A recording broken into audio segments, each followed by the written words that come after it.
गुरु रविदास का नाम बनारस शहर और आसपास के इलाकों में बहुत प्रसिद्ध हो चुका था।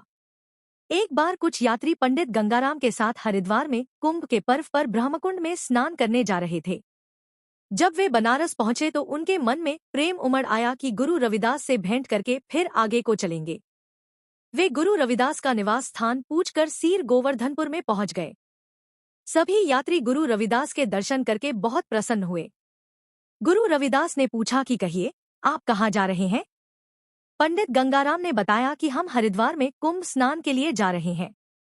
गुरु रविदास ने यात्रियों से कहा कि गंगाजी के लिए मेरी ओर से यह कसीरा ले जाओ और यह भेंट गंगाजी को तब देना जब वे हाथ निकाल कर लें, नहीं तो इसे वैसे ही मत देना। गुरु रविदास की भेंट लेकर यात्रीगण हरिद्वार की तरफ रवाना हो गए। कुछ दिनों में यात्रीगण हरिद्वार पहुंच गए। उन्होंने गंगाजी के तट पर यात्रियों की भारी भीड़ देखी। गंगा में स्नान करने के बाद पंडित गंगाराम ने कहा, हे माता गंगाजी, आपके लिए एक कसीरा भेंट के रूप में रविदास ने भेजी है। माता, अपना हाथ बाहर निकालें और इस भेंट को स्वीकार करें। यह सुनते ही गंगाजी प्रकट हो गई और हाथ बढ़ाकर उन्होंने कसीरा ले लिया। गंगाजी ने अपने हाथ का एक हीरे जड़ित कंगन गुरु रविदास के लिए भेंट किया और गंगाराम से कहा कि मेरी यह भेंट गुरु रविदास को पहुंचा देना। ले कंगन अति हर्षयुत, देखत सब विस्माद, ऐसे न कभूर भयो, गंगा को प्रसादी। गंगाराम सहित सभी यात्री बहुत हैरान हुए कि इस प्रकार आज तक किसी को गंगाजी ने भेंट नहीं दी थी। गंगाजी के दर्शन करके और स्नान करके पंडित गंगाराम वापस अपने घर पहुंच गया।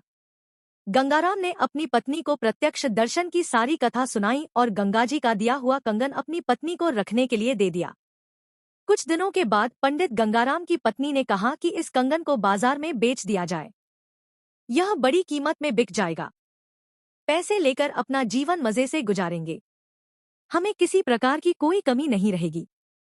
जब पंडित गंगाराम वह कंगन बाजार में बेचने के लिए गया तो कंगन की जितनी कीमत थी उसकी कीमत के बराबर किसी के पास धन नहीं था। जो भी सर्राफ कंगन को देखता था वह हैरान हो जाता था और कहता था कि ऐसा कंगन हमने पहले कभी नहीं देखा।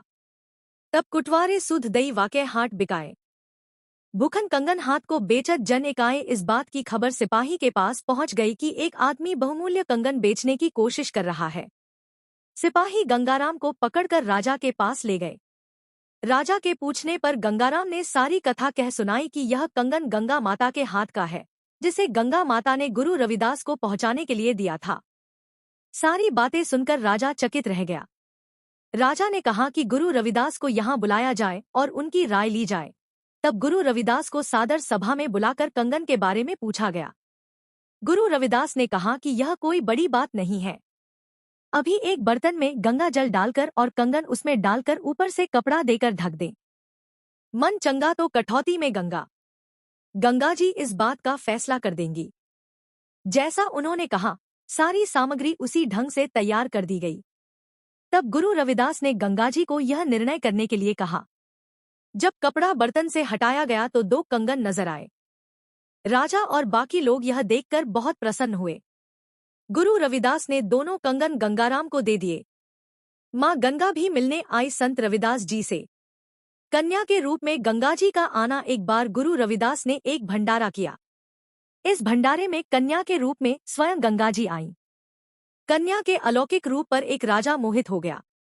उसने गुरु रविदास के पास संदेश भेजा कि इस लड़की के साथ मेरा विवाह करवा दी, नहीं तो तुम्हें दंडित किया जाएगा। गुरु रविदास ने जब यह बात गंगाजी से कही तो गंगाजी ने कहा, यह राजा है, यह सीधे ढंग से नहीं मानेगा और परेशान करेगा। इसको बारात लाने के लिए कह दीजिए। राजा धूमधाम से बारात लेकर गुरु रविदास के द्वार पर आया। लड़की के रूप में गंगाजी 16 श्रृंगार करके बाहर आई और कुंड में कूद गई।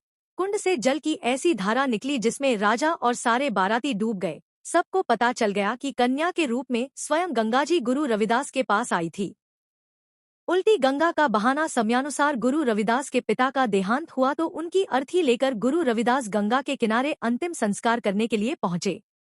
वहां पंडों ने अंतिम संस्कार करने की अनुमति नहीं दी और कहा कि यहाँ से आधा मील पीछे आप यह क्रिया कर सकते हैं।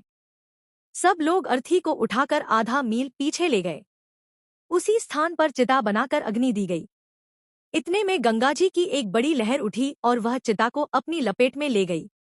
वहां से गंगा का उलट प्रवाह आया था, इसलिए इस स्थान का नाम उल्टी गंगा पड़ गया।